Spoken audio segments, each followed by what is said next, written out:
第1163話では、ビッグマムはついにあの3人組と共に、イムとの激戦に参戦した。ビッグマム、カイドウ、白ひげ、そして、ロックス D.G. ベック、イムの前に、伝説のロックス海賊団が再び並び立つ。その中心に立つイムは、静かに身をかがめてロックスを見下ろした。そして、冷ややかな声で問いかけた。お前は、デイビー・D・ジョーンズ、だな。ロックスは黙ってイムを見返した。一瞬の沈黙の後、彼は短く息を吐き、ゆっくりと答えた。人違いだ。俺はそいつじゃねえ。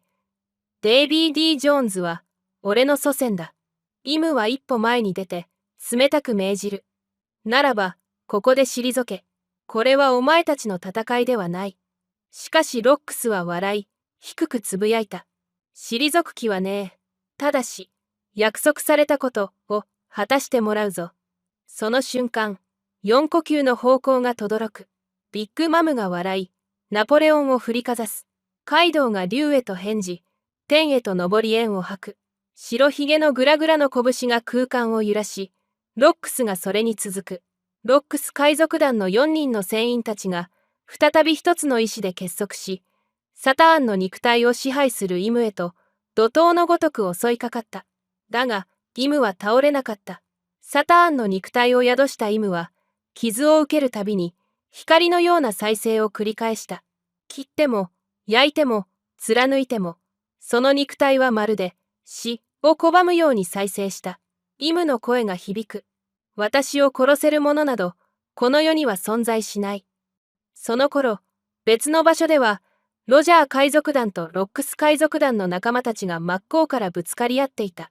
ロックス海賊団のキャプテンジョンとガンズイは、仲間であるシャッキーを取り戻すために、ロジャー海賊団のシルバーズ・レイリーとギャバンの前に立ちはだかる。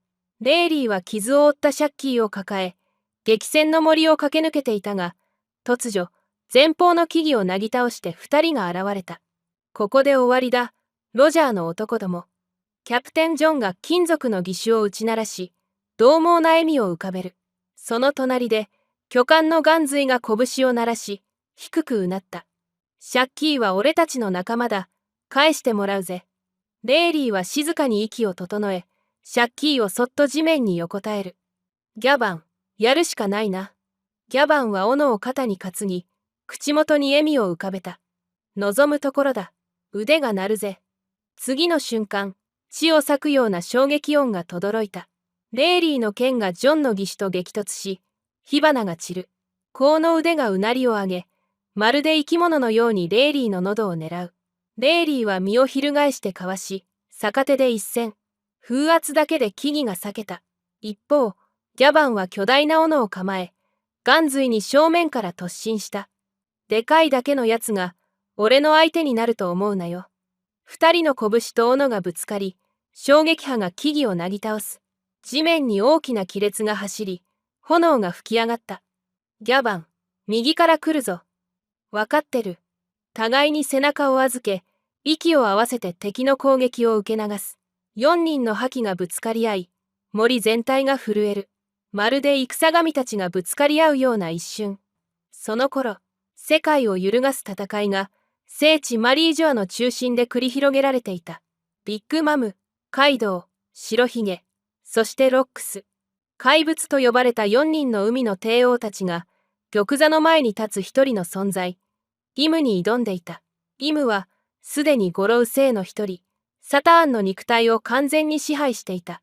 その瞳には、もはや人間の光はなかった。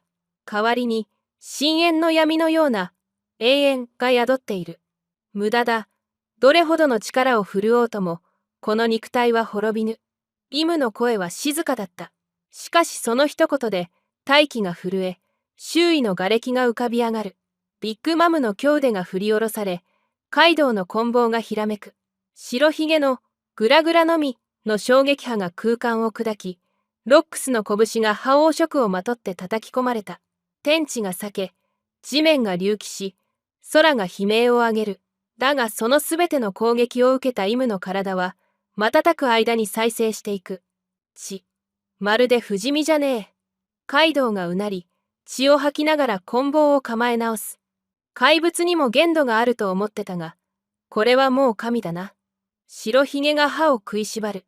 次の瞬間、イムの手のひらから放たれた光がはじけた。消えろ。言葉と同時に爆発が起こり、カイドウと白ひげの巨体が吹き飛ぶ。衝撃波が戦場を貫き、瓦礫と血が宙を舞う。二人の巨人が崩れ落ち、地に沈む。煙の中、ただ一人、ロックスだけが立ち続けていた。ボロボロの体を支えながらも、その眼光にはまだ炎が宿っている。怪物め、お前こそ、この世に存在してはいけねえ。ロックスが血を吐きながら低くつぶやく。その光景を見たビッグマムは、歯を鳴らした。バカバカしい。あんなやつ、勝てるわけないよ。恐怖と怒りが入り混じった表情で、彼女は背を向ける。ロックス、あんた、死ぬなら勝手に死にな。そのまま彼女は走り去った。戦場には、もはやロックス一人だけが残った。静寂の中、イムがゆっくりと歩み寄る。お前の、ディーンは、ここで終わる。その時、轟音が鳴り響き、瓦礫の山を吹き飛ばして二つの影が現れた。遅れてすまねえな、ロックス。ここからは、正義の番だ。現れたのは、ロジャーとガープだった。変や、海賊王と呼ばれる男。片や、英雄と称えられる海兵。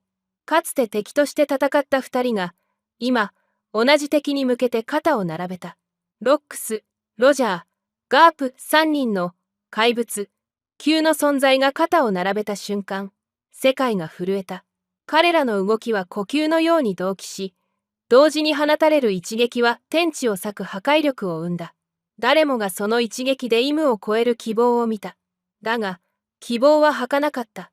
イムの肉体は再び癒え、崩れた肉塊がゆっくりとつながってゆく。口元に浮かぶ冷たい笑みは、まるで遊んでいる子供のように無邪気で残酷だった。無駄だ。その声は風にも似て、不気味に静かだった。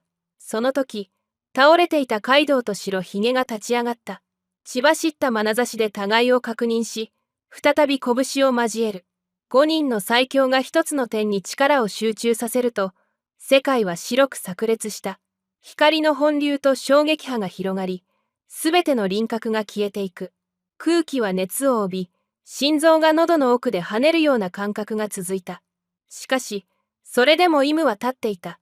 まるで時間そのものが彼に味方しているかのように、再生は完璧で、動きは冷酷だった。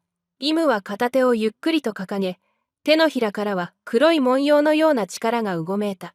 周囲の空気がねじ曲がり、音が消え、時間が薄くなる。その力は、ドミリバーシとでも呼ぶべき図素のようなものだった。黒い炎の渦が渦巻き、渦の中心に立つロックスを包み込む。渦に吸い込まれる数秒間、彼の顔は不安と怒りと、どこか遠い記憶で満たされた。最初に変化が現れたのは瞳だった。真紅が染み、そこに宿る理性が次第に薄れていく。ついで筋肉が波打ち、骨の形が歪んで牙が鋭く突き出し、皮膚はすすで覆われたように黒く変色していった。彼の声が低く、獣のように変わる。もはやそこに残っているのは、かつての誇り高きロックスではない。ロックス、ロジャーの呼びかけは震え、声が割れる。かつて何度も共に戦い、笑い、語り合った相手に向ける言葉が、今や届かない。返答はなく、黒く光る瞳だけが答えを告げる。イムの表情は変わらない。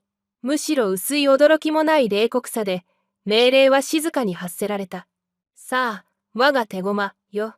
お前の仲間と家族を皆殺しにしろ。